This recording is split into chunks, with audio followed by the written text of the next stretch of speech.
You may not want to live in Athens, but you can live in the Athens Riviera and still be close to the amenities of the capital without actually living there. And one city in particular has been getting more attention lately, and we can understand why. Before we share this hot spot, hit that subscribe button if you're dreaming of moving abroad, because it might be easier than you think, and our videos can help you do it. And now for the big reveal, we're talking about Glyfada Greece. It's actually considered a suburb of Athens. It's located on the coast about 30 minutes south of the historic center by car or an hour by tram. As always, we're going to talk about the pros and the cons, but we're going to save the cons for last. First, we're going to talk about visa options, because if you can't get a visa, you can't live there. And this is as of the recording of this video, which is March 2024. They may have changed by the time you're watching this.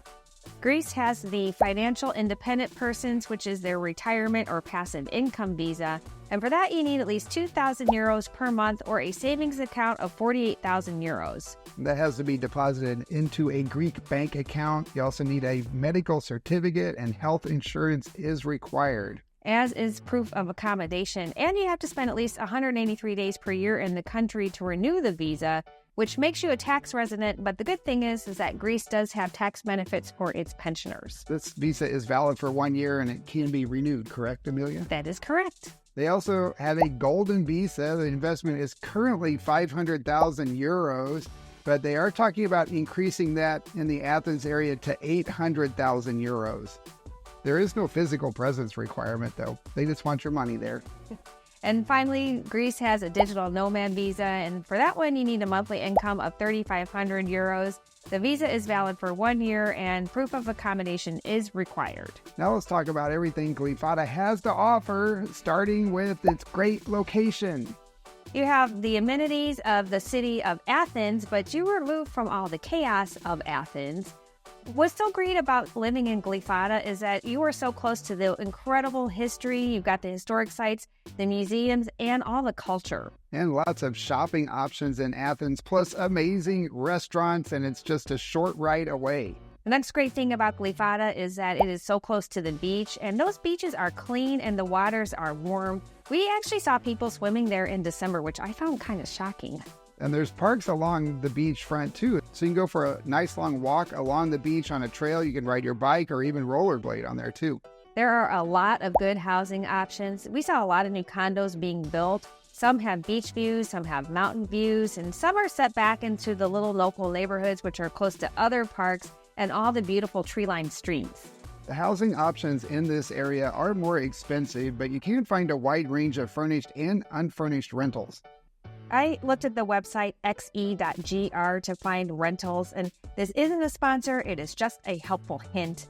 I found a couple of furnished micro apartments for around 500 euros a month, but you can find more in the 1,000 to 1,500 euros per month range. But if you have an even bigger budget and if views are really important to you, you're going to be looking at spending more than that, at least 2,000 euros a month.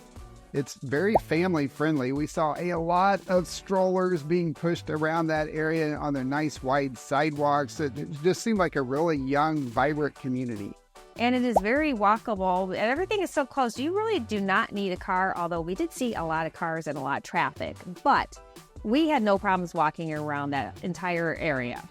You're going to find a lot of shopping. There's an entire shopping district that runs right through the center of Glyfada where the tram goes through there as well. We saw all kinds of little boutique shops, grocery shops, even a couple of small malls. Yeah, the shopping is amazing, and also the restaurants are amazing. There were a lot of variety, some little basic hole-in-the-wall to really high-end gourmet places, and a lot of coffee shops and cafes. And we stopped and had a coffee. It was a really fun experience. English is also common in this area. We stayed in an older neighborhood when we were there in Athens, and virtually no one spoke English. Everybody is correcting us in the comments of that video that everyone in Greece speaks English. They did not in that neighborhood. However, they do in Glyfada. Everybody we spoke to in Glyfada spoke English at the cafes, the restaurants, the shops that we went into. Everybody was speaking English. It's very clean in that area too. We did not see nearly as much graffiti or trash compared to where we stayed in Athens. You also have buses, taxis, a tram. If you don't want to walk, you can take the tram all the way to the heart of Athens and up to the port, where you can catch a ferry to one of those islands that you can see from the coast. I absolutely loved being able to take the tram. It was so convenient. Yes, it is a little bit slower, but let me tell you, there were times when we were zipping by compared to the traffic that we were watching crawling by. And it was really comfortable. We only had to stand a couple of times. It's nice because there's so many different stops, so you can take that all the way up to the port or all the way to the Glyfada, and that is where it ends. So after that, you would, I guess, need a car if you wanted to, but you definitely do not need a car for that area. Glyfada is close to the airport. It's about a 30-minute drive, so it's actually a little bit closer by car compared to the historic center of Athens. And there are direct flights to 6 cities in the U.S. and 2 in Canada. There are other neighborhoods along the coast, north and south of Glyfada, so you don't even have to live right in that city area. And the tram runs north, so you can take the tram in and out. And all along there is considered the Athens Riviera. There's beaches all along there. It's really a nice area.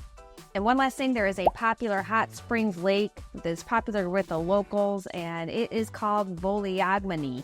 Hopefully I said that correctly. Voliagmeni. It's so hard, that language. All right, now let's talk about the cons. The newer housing is more expensive, and we saw a lot of new housing in that area. It's every block, I think, had some place under construction with either a new building going up or an old building being renovated. So when those are done, they're going to be more expensive than those older original buildings. And there's a really big new development being planned on the north side of Glyfada. I mean, this thing was massive. It was several blocks, and that means it's just going to be more crowded with traffic and congestion. And then, of course, you've got all of the machinery. It gets very hot in the summer there too. The average temperature in July and August is 90 Fahrenheit. That's 32 Celsius. Nice thing is it's not very humid, but you're still going to need air conditioning, which can drive up your electric bill. The beaches can get crowded in the summertime because you got the locals coming in from Athens, you got Greek tourists, and you have tourists from other countries coming to visit that entire area. The beaches were a little rocky too. We were kind of surprised by that. So you're going to want to wear your sandals when you go to the beach, and I don't know that it'd be very comfortable to lay on it. We did see some people laying out. Some parts had a little bit more sand than others, but overall we saw lots of rocks on the beach. I gotta say though, the cons are nothing compared to what we experienced in Athens. It was a completely different feel for us. We felt a lot more comfortable in Glyfada. Overall, we really liked this area as a place to live, especially over the area where we stayed in Athens. It just felt a lot more comfortable, homey, calm, and it's still close enough though to take advantage of all those city benefits. It is a great option if you want to live on the mainland and be close to the airport and still have that beach city vibe. If you're thinking about moving to this area, then check out this video next, because we talked about all the pros and cons of Athens. And let us know in the comments what you think about Glyfada, especially if you've already been there. Before you go, leave us a like, and we will see you all in the next video. Yasis! Yasis!